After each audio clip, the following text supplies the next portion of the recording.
Hi, everyone. I'm Vladimir Dutit. We are watching all the news happening in the United States and around the world. Check out these screens behind me. These are news feeds from all of our stations across the country and around the world. And if there's news breaking out there, we're going to bring it to you live right here. But this morning, we begin with the historic hurricane slamming the state of Florida, and its remnants are now tearing across Georgia and the Carolinas right now. We are following Helene's path and, sadly, the damage left behind.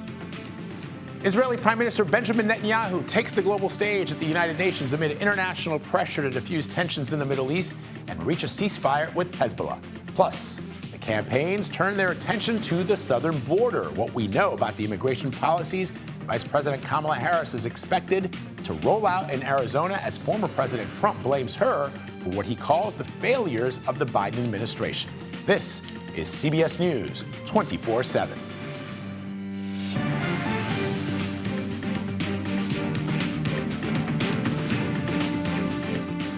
The Southeast now is feeling the dangerous impact from Helene. The deadly storm is moving north after hitting Florida as a Category 4 hurricane. It is pouring rain and flooding roads and homes.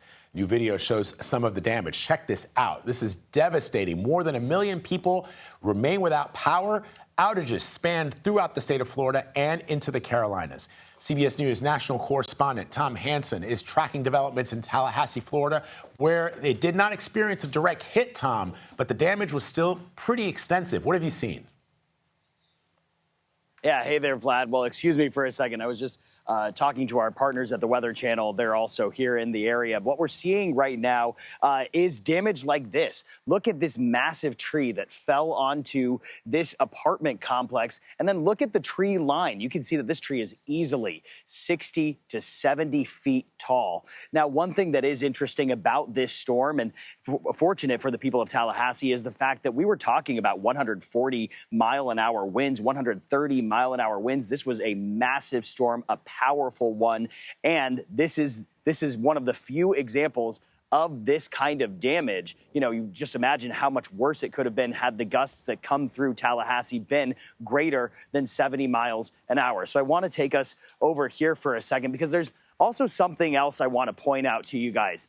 These power lines, this is the dangerous part, right? The storm has passed, but these power lines are still an unknown for so many people across many different communities in Tallahassee. People who are trying to get around, assess the damage. It's an unknown if the power is shut off or not. So that's something certainly to be careful of. Now, I also want to say that the governor, Ron DeSantis, came out and he spoke to just how significant this impact of the storm has been across the state. A lot of those Big Bend counties, this is the third storm that they've dealt with in 13 or 14 months. And that's not easy to deal with. And then the early reports we've received is that the damage in those counties that were really in the eye of the storm has exceeded the damage of Idalia and Debbie combined. And he has a good point there, Vlad. Time and time again, the Big Bend hit Debbie, this storm, and Idalia. For Tallahassee, though, this one, they dodged a bullet. Vlad? So, Tom, there may be some people that are eager to leave their homes to survey the damage this morning, or even folks who did leave their homes and want to come back. What's the guidance from local officials? Yeah, the guidance is to steer clear of things like power lines like this, because we just don't know what is active and what is not. Also, for any structures like this one, where the integrity of the structure is so clearly compromised, you better think twice before you go inside and collect your belongings, anything of that detail. For Tallahassee in particular, obviously it's a safer bet, but in other parts of the state, which were subject to that intense storm surge, there are so many structures out there that are just simply unsafe. Even if they appear to be standing and undamaged, it is unsafe to go inside of those because you just don't know what's going on with the foundation with those powerful waves lashing those communities, Vlad. So it's anybody's guess. All right, Tom Hansen, thank you very much, Tom, for your reporting. Stay safe out there. We appreciate it. All right, let's head up to Atlanta, and that is where we find CBS News national correspondent Dave Malkoff. Dave, wow, I was going to ask you, What kind of flooding are you seeing? Well, we can see it right there on our screens. Describe what residents are telling you about this mess.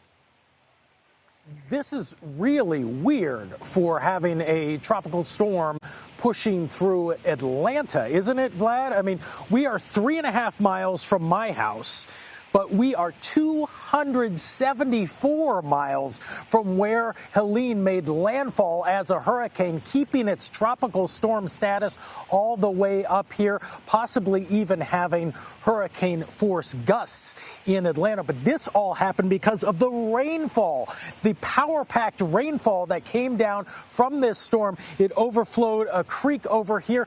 Nobody's ever seen anything like this in this neighborhood. You guys all right? You're good? You're good? So there's people inside all of these apartments here. A lot of people, unfortunately, Vlad, lost their vehicles. We saw swift water rescues throughout the evening and into the overnight hours. We had people going inside their cars. There was a couple inside their cars that we actually saw video of. They went in with the USAR team with ropes and pulled them out of the car. They also had an animal inside that car as well. We saw a man coming out of here with a German Shepherd. His name is Tupac. The German Shepherd's name is Tupac. And he was holding him very scared and moved him away from all of this. So this is very unusual for a storm to be this powerful in Atlanta, but that shows you how much power it had pulled up from the warm water in the ocean that is being warmed by human-influenced climate change, and also the rainfall that it packed and the power of the storm itself, the power of pushing forward. It was moving very fast. So you had those three things happening all at once that ended up, Vlad, with this apartment complex underwater. We've already seen swiftwater rescue teams in boats from fire rescue here. We're hearing that they may be coming back. They've got a coach bus here waiting to pick up people who are trapped in their apartments right now. So you've got an ongoing situation here in Atlanta, and as it moves north through the Carolinas and through Virginia and into Appalachia, you've got the possibility of landslides that is very possible in those areas because the water just comes down like a fire hose, and if it hits a certain spot in the right way, then that will cause the land to come apart. You'll have a debris flow, you'll have a landslide, you'll have something like this. But as you can see, I've gone from, Vlad, from up here to down here. That's how much the water has receded in the past few hours. So it's over for us. But for the rest of the country, they're still going to go through this intense storm. It's big, it's wide, and it has a lot of power. I have some bad news. There is something brewing out there in the Atlantic right now. It's at 90% chance of 90% chance of development in the next 7 days. So we ain't over yet. All right, Dave Malkoff with some remarkable video, and the key point, Dave, of course, being those warmer waters. And you say it's unusual in Georgia. My sense from speaking to meteorologists is that it's going to become less unusual because of the effects of climate change. Dave Malkoff for us reporting this morning from Atlanta. Thank you, Dave. Sure. All right, moments ago, Israeli Prime Minister Benjamin Netanyahu addressed global leaders at the United Nations. He declared that Israel wants peace but must defend itself against its enemies. Let's listen to some more that he had to say. Don't let Nasrallah drag Lebanon into the abyss. We're not at war with you. We're at war with Hezbollah, which has hijacked your country and threatens to destroy ours. As long as Hezbollah chooses the path of war, Israel has no choice, and Israel has every right to remove this threat and return our citizens to their homes safely. And that's exactly what we're doing.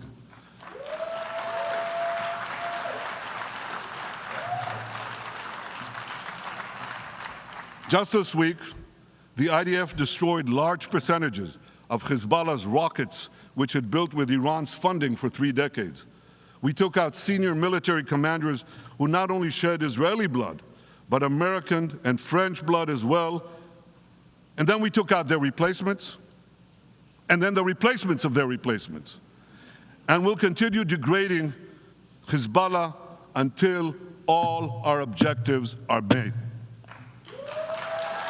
CBS News reporter Olivia Gazis is outside of the United Nations this morning, and she joins us now. Olivia, what else did we hear from the Prime Minister? And more importantly, I mean, we did hear some clapping, some hooting and hollering, but my guess is that was the Israeli delegation. What was the reaction from the UN General Assembly to Netanyahu's speech? Sure, Vlad. Well, in keeping with his previous addresses, the Prime Minister struck a fiery tone, an unrepentant tone, and brought some visuals to make his case, saying he came here to defend his people, his country, and the truth, reminding the chamber first of the atrocities that took place on October 7th when Hamas killed 1,200 Israeli citizens and took hundreds hostage. To that scattered applause, as you noted, he said Israel needed to defend itself against 6 more fronts that were launched by Iranian proxy groups, in addition to a direct attack by Iran in April. He acknowledged hostage families in the audience and vowed to return loved ones home. Of course, something that his government has failed to do for months since the release of a first batch in November. He struck throughout his remarks a bullish tone, saying at one point, "We are winning. There is no place in Iran that Israeli military forces can't reach." But things he did not mention, any of the civilian toll that Israeli forces have brought about in Gaza and increasingly now in Lebanon as it escalates its strikes there. No mention of whether or not the Israelis would accede to a proposal put forth this week by the U.S. and 10 other countries of a ceasefire agreement that would pause the fighting between Israel and Lebanese Hezbollah. In fact, he said Israel would continue degrading Hezbollah until all our objectives are achieved, something that seems at very cross purposes with any cessation of hostilities. And paradoxically, he spent a lot of time calling for an historic peace agreement with Saudi Arabia, which he said would bring enormous benefits to the region. But he didn't mention the main obstacle to forging that agreement, a sort of path, a viable path to a 2-state solution that the U.S. and the Saudis have insisted on, and he has opposed since he's been prime minister. And Olivia, there's been mounting pressure, obviously, for Benjamin Netanyahu to reach a ceasefire with Hezbollah. He's vowed to continue striking with full force and seems skeptical on any type of a deal. It almost seems as if there's some confusion, because the reporting out there from you and others was that the United States was signaling that they were getting closer to a ceasefire, but the Israelis saying that's not the case. What are you learning? Absolutely. The U.S. And more than 10 other countries put forth this proposal earlier this week, saying clearly that it was based on close consultations with both the Lebanese government and the Israeli government, basically saying they had every indication that this was going to be agreed to. And hours after that proposal was put on the table, the prime minister himself appeared to pour cold water on it, saying, as you said, that they were going to continue hitting Hezbollah hard.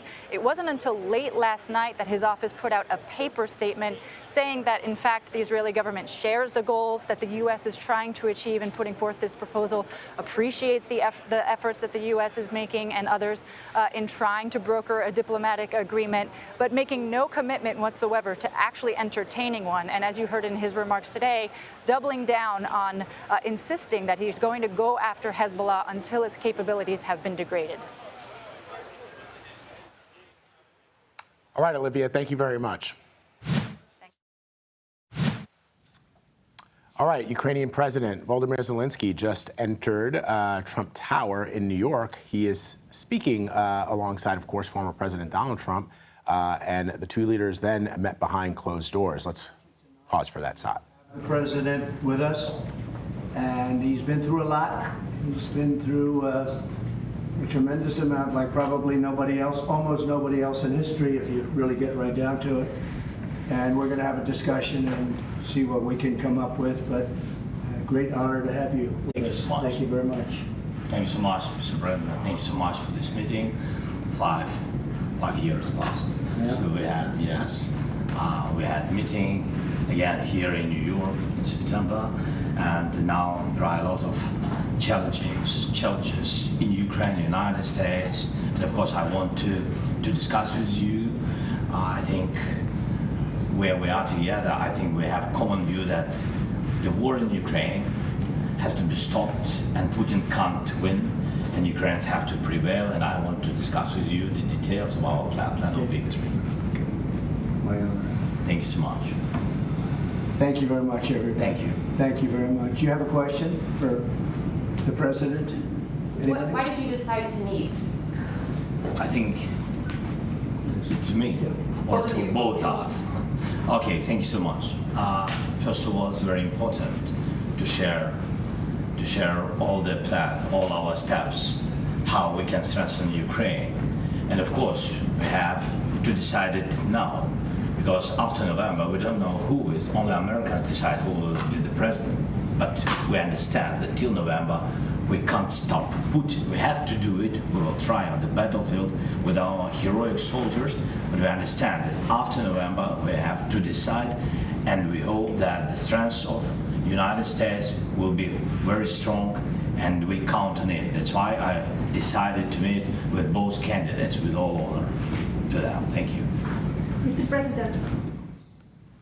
All right, you've been listening to pictures coming into us right now from New York City, where you can see former President Donald Trump and Ukrainian President Volodymyr Zelenskyy. They are at Trump Tower. They are going to be meeting behind closed doors. In the last couple of months, the former president has been critical of President Zelenskyy, saying that he's been critical of Trump. But the president of the United States, Joe Biden, the vice president of the United States, and a bipartisan group of legislators are still in full support of the Ukrainian resistance against Russian aggression. But that has come under fire from people like the former president and those who support him. So we're going to dig into the details of their meeting a little bit later in the show. So stick around for that. But let's keep it in New York City and talk about New York City Mayor Eric Adams. He is set to appear in court today after becoming the first sitting the sitting mayor of America's largest city ever to face criminal charges. What comes for him next? That's coming up next. You're streaming CBS News 24/7.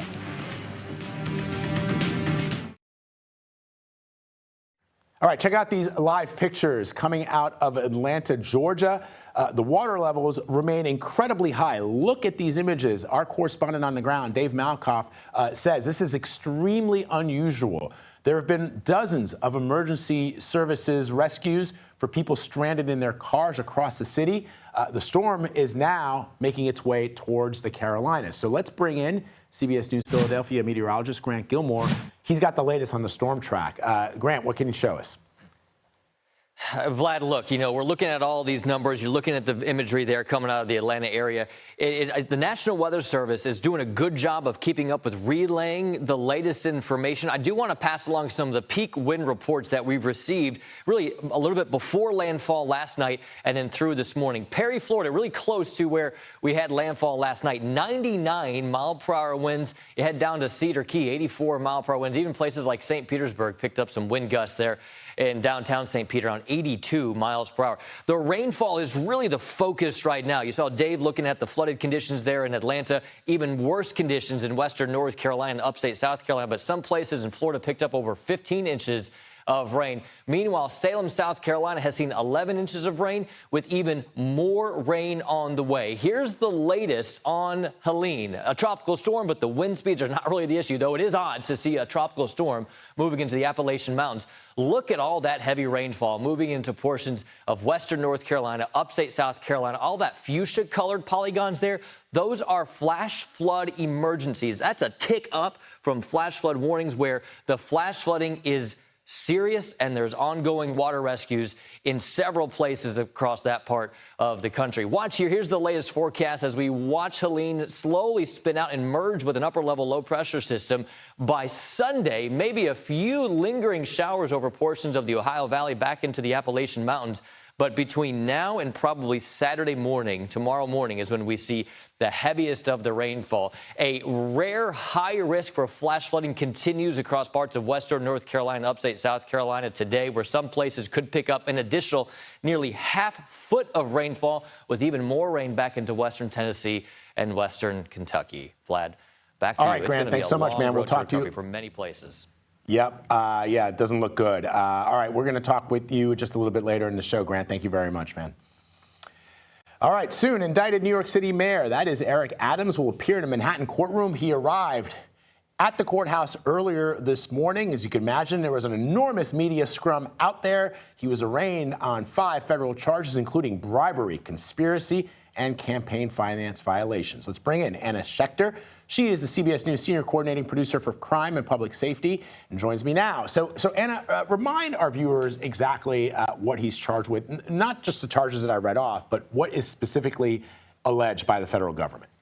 Hi, Vlad. So the federal government is alleging a years-long cozy relationship with foreign businessmen and people close to the Turkish President Erdogan, and that during the course as that relationship was developed, that they were paying for his flights, flight upgrades, international flights through Istanbul to France and India and other places around the world, staying in, multi-$1,000 suites, and he would only pay a few $100s in Istanbul. He stayed in the Bentley suite, prosecutors allege, in the St. Regis in Istanbul, kind of these lavish perks.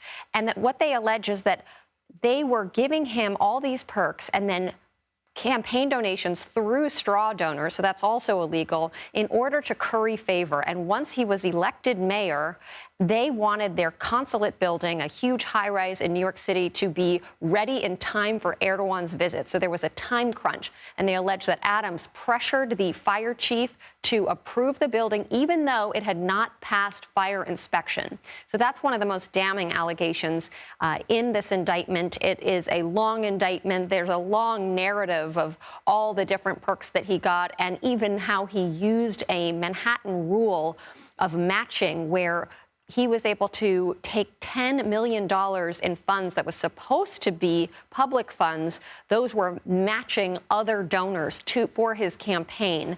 Those are the allegations. That's a big number, $10 million in funds that were supposed to be for the people of New York. And so Damian Williams, the prosecutor for the Southern District of New York, is going to be making his case. Of course, today at the arraignment, Mayor Adams will be read his rights, and he will have an opportunity to give his plea. So far, he's given us every indication that he is pleading not guilty to all of these charges. So let me ask you this, Anna. If he does resign, there is really only one. If he does not resign, there's only one other person who can remove Adams from office, and that's Governor Kathy Hochul. What has she said so far about this? So far, she has remained mum. In the past, she and Adams were allies, political allies, and she has been a longtime supporter of his. She said in a statement yesterday that she wanted to wait and see how this plays out. But she is, as you said, the only person who can remove him if he does not step down himself. So all eyes are on the governor as well as this continues to play out. All right. Anna Schechter, thank you very much. Appreciate it. Vice President Kamala Harris is heading to the U.S.-Mexico border today as former President Trump tries to blame her for what he says are the Biden administration's failures. We're going to go there next. You're streaming CBS News 24/7.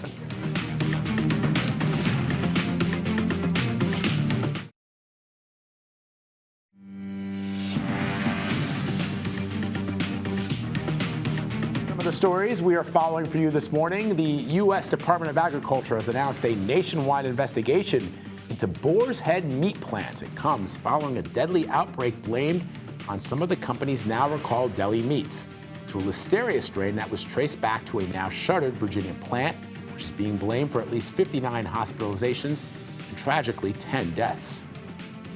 The U.S. government has reopened its program to let Americans order free COVID tests by mail. Any household can order up to 4 kits on the website covidtest.gov. The program was re-upped after a summer COVID wave and as we head into the fall and winter respiratory virus seasons. And starting this weekend and for the next couple of months, Earth is going to have a second moon. Scientists say a newly discovered small asteroid about 32 feet long will be captured by the Earth's gravitational pull on Sunday and temporarily become a mini moon. It's expected to break free of the planet's gravity in November, but good luck spotting it. Astronomers say it's so small you can only see it with a professional telescope. All right, we want to go back to the weather now. Helene is pummeling Georgia and North Carolina. After leaving a trail of destruction in Florida, the heavy rain dumped several inches of rain, submerging cars, roads, and homes, and leaving a muddy mess. Even though the storm weakened from a hurricane weakened from a hurricane to a tropical storm in the last few hours, it's still packing a punch. North and South Carolina are next in line for the storm's wrath. CBS News correspondent Skylar Henry is in North Carolina, where residents are bracing for impact. Skylar, what are you seeing right now on the ground? Hey, Vlad, always good to see you. Yeah, this is a bit of a break from the relentless rain that we have seen over the course of the past few hours here, but officials say that there is still significant wind gusts that they are concerned about throughout the remainder of the morning and for the afternoon. They also say that they will be watching the historic river levels. There are several rivers in and around Asheville that they say that they are watching as the water levels have poured onto the streets. In fact, county officials just held a press conference virtually just a few moments ago talking about some of the damage that they've already seen, saying that obviously there have been toppled trees, debris in the roadway, toppled power lines as well, but they also say that they have experienced at least one mudslide that crews cannot get to. They say that there is at least one structural collapse in that area as well, and there are people that are unaccounted for. They are still urging people to stay home, simply do not get on these roads if you do not have to, as emergency crews are waiting for conditions to improve just a little bit before they can get back out. They also say that they have responded to more than 50 water rescues up until this point. That's just in Buncombe County alone, which is where Asheville is. We've seen evacuations all throughout this morning as officials have urged people living in those low-lying areas to try to get to higher ground or seek shelter throughout this storm. Hundreds of thousands of people are without power here. We know that crews were on standby working to try to restore power in a lot of locations. In fact, one of our hotels actually went without power as well. So crews are continuing to try to work through these conditions. Obviously, you can hear the wind gusts growing. We expect to see somewhere around 70 to 80 mile per hour gusts throughout the remainder of today. Certainly significant as crews try to respond as quickly as they can. Yeah, so Skylar, the folks that are there, I mean, are they heeding the warnings from officials? Because we've seen this time and time again, officials tell people to buckle down or if they can, to leave the area. People sometimes decide to wait out the storm. And what we've seen in Florida and now even in Georgia are devastation, which forces rescuers, who in some cases can't get people in the moment, having to trudge out there in that weather and try to bring those phones out of danger. Yeah, well, to that point, those county officials that held that press conference actually talked about that. They say that they are experiencing a number of 911 calls, a high volume of calls, and they simply just cannot get to all of the people that are in certain areas that are difficult to get to, whether that's because of roadways being closed or if that is because of the high floodwaters that may be surrounding some of those areas. I mentioned that mudslide as well. And so officials, again, urging as many people as possible to stay home. We have seen some cars on the roadway driving through those high floodwaters, as you always hear from folks saying that turn around, don't drown. But for the most part, the roadways have been relatively clear as far as pedestrians are concerned. We have seen a few people walk now that the rain has lightened up a bit, but officials again urging people to stay inside because they are still concerned about this wind. They are concerned about the saturated areas that may produce even more mudslides and landslides, and then they're also concerned about those flood watches as well. All right, Skylar Henry for us this morning. Skylar, thank you very much. Stay safe out there. Let us bring back CBS News Philadelphia meteorologist Grant Gilmore with another look at the national forecast. Grant. Vlad, Skylar had a really important point, which I think is worth noting again, though, because you've got a lot of the rainfall, and all that rainfall that's been flooding parts of western North Carolina and the upstate of South Carolina has saturated the ground. Now, all those trees are subject to those gusty winds coming in from what is, a tropical storm, but still sustained winds at 60 miles per hour. And here's the concern. As those trees, if they potentially fall because the ground is saturated, those trees and those root systems are the structure that holds some of those mountainsides up. And that's where we could start to see some landslides as we go through the second part of the day. So really watching this area closely as Helene continues to track to the north. But notice how a lot more rainfall is spreading out to the west. While that's a concern, it's been that upslope rain that's been producing very heavy rainfall in addition to those flash flood emergencies. All those polygons in fuchsia there are the heightened level of concern from just a normal flash flood warning, a flash flood emergency, meaning it is an emergency. People are in dire danger right there. All right, there's the plan as we go through the next couple of days. That low pressure system that Helene will merge with will continue to spin out towards the Ohio Valley, but still, over the next couple of days, a high risk for flash flooding through the southern Appalachians back into western Tennessee as well. Rainfall totals upwards of a half foot, still on top of upwards of a foot of rain that's already been observed. Now, the tropics still very much active. We've got Hurricane Isaac, not a threat. Also, another area with a 90% chance of development there. The good news at this point, no immediate threat to the United States. For at least a little while, Vlad, we can kind of take a breath and take survey of what Helene has done to the southeast and mid-Atlantic. All right, Grant, thank you very much, my friend. We'll check in with you a little bit later. Meanwhile, Vice President Kamala Harris is heading to the U.S.-Mexico border in Arizona. It's a critical visit for her as latest polling shows Donald Trump is leading in that battleground state, especially on that specific topic of immigration. Senior White House and political correspondent Ed O'Keefe is traveling with the vice president, and he joins us now from Douglas, Arizona. Ed, good to see you, my friend. So what is the message the vice president intends to deliver today? Vlad, good to see you. She is essentially coming all the way here to reiterate her support for that bipartisan border security and immigration bill that Democrats and Republicans had drafted over the last year, but then was blocked earlier this year by mostly conservative Republicans who were, in essence, taking cues from former President Donald Trump, who had said he was opposed to it. Harris has argued, will argue again today, it's expected, that he essentially did that for political purposes to try to remove or to keep the issue alive, in essence, through the election and allow him to continue campaigning on it. And as he does, as you said, he continues to have the advantage. When we ask voters who believe that that issue, immigration and border security, are their top issues of concern, which of the two candidates is best prepared to handle it, Trump beats her by several points. But what her team points out is that on this issue and on the issue of the economy, which she was also discussing this week, the more she is out there talking about it, explaining what she has done or would do, that gap starts to narrow. And at this point in the game, with about 30, what are we up to, 39, 38 days to go, the more she can bring those margins in and reduce that gap between them, the better they feel ultimately she can do with swing voters and with others who are focused on those issues of concern. Look, this is also an opportunity for her to remind people that as a border state attorney general over in California, she dealt with this issue to some extent. She prosecuted transnational gangs. She'll point out that she made visits to the border herself and saw some of those underground tunnels.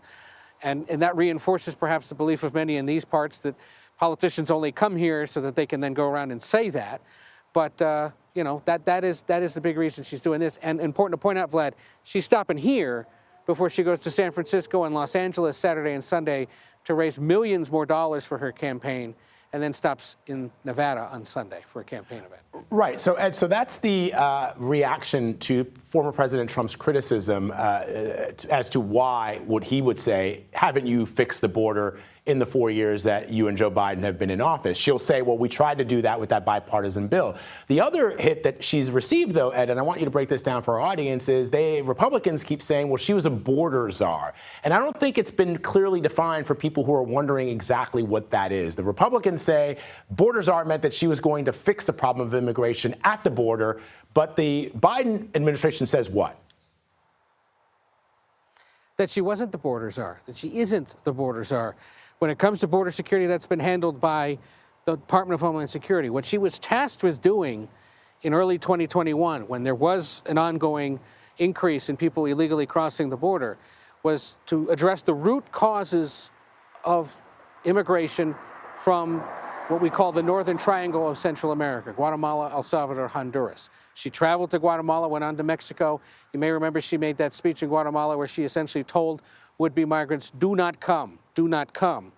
Was criticized for doing so by activists in this country, criticized by those on that side of the border as suggesting that perhaps she just didn't understand the issue. And then she didn't really do much with it publicly after that. So today is designed to touch on the fact that she'd focused on the root cause issue and then say, if I become president, here's what I would do regarding border security. Ed O'Keefe, as always, with that brilliant analysis and reporting. We appreciate it, my friend. Thank you very much. All right, Helene is far from finished wreaking havoc across the southeast. We're tracking the powerful storm as it lashes Georgia and the Carolinas. You're streaming CBS News 24/7.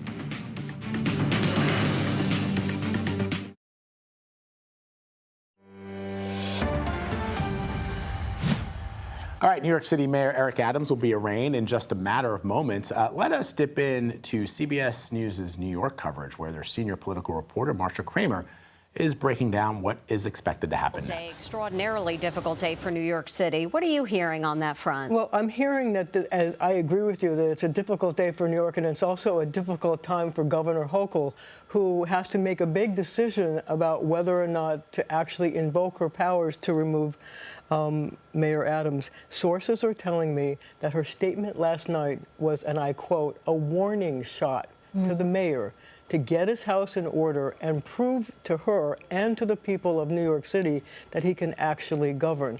What I'm also hearing is that with all the elections going on and the fact that she's working very hard to try to help the Democrats flip control of the House, she would rather not have to deal with that at this time because she wants to put her energies into helping to turn the House into Democratic control. Also, that's a concern of of Hakeem Jeffries, who's the House Minority Leader. But I think that if the mayor can't prove to her that he can govern, and that's going to mean also being able to fill all those open positions in city government, then she's going to have to step in. But a warning shot.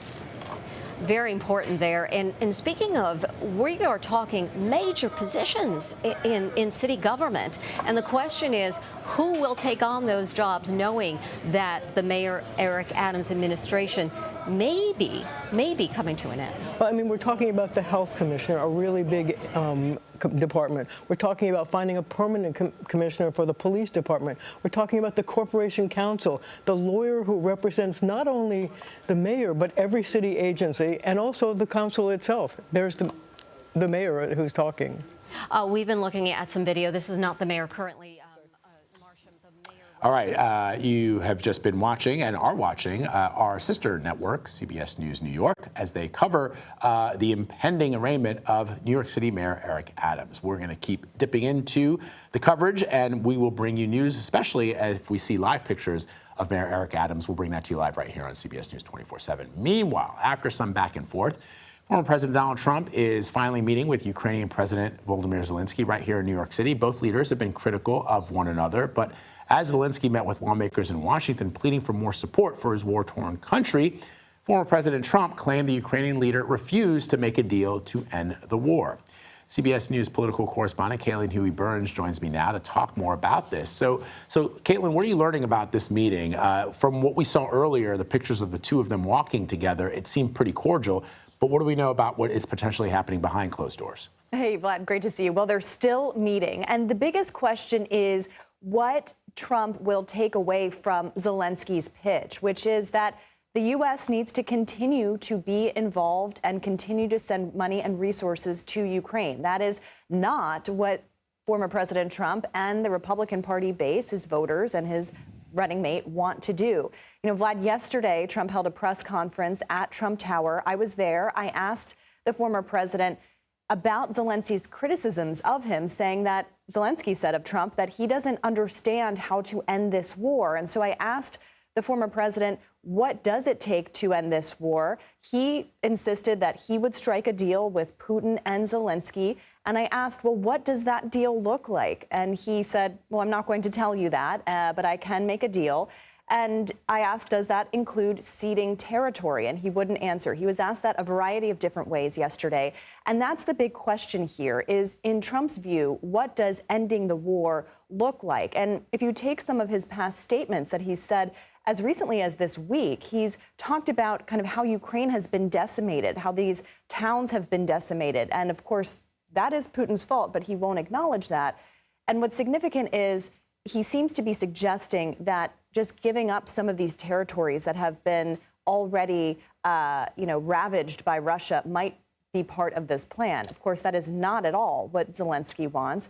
And the U.S. has been, supporting Ukraine because of the broader fight over democracy in Europe. And so, what does a deal look like remains to be seen as Trump insists that he could get one. But it was notable, Vlad, that Zelensky mentioned his goal here, which is to meet with the candidates on both sides, because whoever wins this election will play such a key role in Ukraine's fate. Zelensky knows that. He's been trying to make that case. And that's why, we always talk about how the world is watching this election, but especially on this issue, they certainly are. Yeah, and again, the comments by the former president seem detached from the reality on the ground, and the reality that President Zelensky has made clear both in his address at the UN and to world leaders, which is that Ukraine will not give up any of its sovereignty or territorial integrity to the Russians. And let's not forget, as you know, Caitlin, that the Ukrainians have made inroads into Russia. So what are we suggesting? That the former president is going to convince Vladimir Putin that the Ukrainians should continue to control the 400 or 500 square miles of Russian territory that the Ukrainians have been able to bring under their control? So the reality for both of these men, for both of these world leaders, Vladimir Putin launched this invasion of Ukraine because he wants to bring Ukraine back into the Russian fold. Volodymyr Zelensky is resistant of that invasion and resistant to Russia's overtures. So it's not clear that there's a deal that can be made other than helping the Ukrainians to resist that occupation and finally kick the Russians out. And Vlad, that's exactly right. And what was interesting about the exchange that we did here at the top of this meeting in the open remarks was that Trump said, look, I have a very good relationship with Ukraine and President Zelensky. I have a very good relationship with President Putin as well. And Zelensky interjected immediately saying, I hope that you have a better relationship with us. Yeah, and that's the point, right? At the end of the day, look, I can understand and people can understand that Americans may be worried about sending more money to Ukraine when we have internal problems at home. But the idea that it can just be a phone call and a deal between these two leaders and that's going to end the war seems sort of far-fetched. But we'll see. Caitlin Huey-Burns, always great to have you. Thank you very much. Thank you. Coming up, a daring rescue to save a man and his dog stranded at sea during the wrath of Hurricane Helene. You're streaming CBS News 24/7. That is Carol Burnett. Sadly, some bad news to share with folks who are fans of Dame Maggie Smith, famous for her role in Harry Potter and Downton Abbey. She has died. Her sons confirmed her death to CBS News. Smith's career spanned over 70 years on stage and screen, which earned her multiple award nominations and wins, including the Academy Award for Best Actress in 1969 for her role in Jean Brodie. In a statement, Smith's son said she died peacefully in the hospital this morning. Dame Maggie Smith was 89 years old. A man and his dog stranded at sea were rescued from the wrath of what was Hurricane Helene. The U.S. Coast Guard posted new video of the harrowing rescue. The man and his dog were rescued by helicopter from a sailboat as a storm lashed the Florida coast. Coast Guard said the sailboat and crew were drifting and water got into the boat before it was disabled near Sanibel Island. Both man and dog are doing okay. It's good news. Let's bring in CBS News Philadelphia meteorologist Grant Gilmore with a final look at the national forecast. Grant. Oh, man, glad they're okay. I can't imagine how scary that was, for sure. Scary conditions continue as now with the latest update from the Hurricane Center. Tropical storm Helene with wind speeds down to 45 miles per hour, moving right over the Appalachian Mountains right now, but very heavy rainfall associated with this system as it starts to merge with an upper-level low-pressure system. The latest forecast track, the whole system just kind of spins around over central Kentucky over the next couple of days, is dropping all this torrential rainfall. Some places picking up an additional half foot of rain on top of the nearly foot to close to 2 feet of rain in some places over the next couple of days. Meanwhile, we didn't get to this earlier, but we've got an excessive heat warning in effect for portions of southwestern Arizona and to southern California. This is crazy. This excessive heat warning goes all the way through Tuesday. Temperatures in Phoenix, Vlad, 115 degrees on Saturday. It's fall, and they've got triple-digit temperatures into next week. All right, Grant Gilmore. Thank you very much, Grant. Appreciate it, brother. See you next week. An encore of CBS Mornings coming up next. This is CBS News 24/7.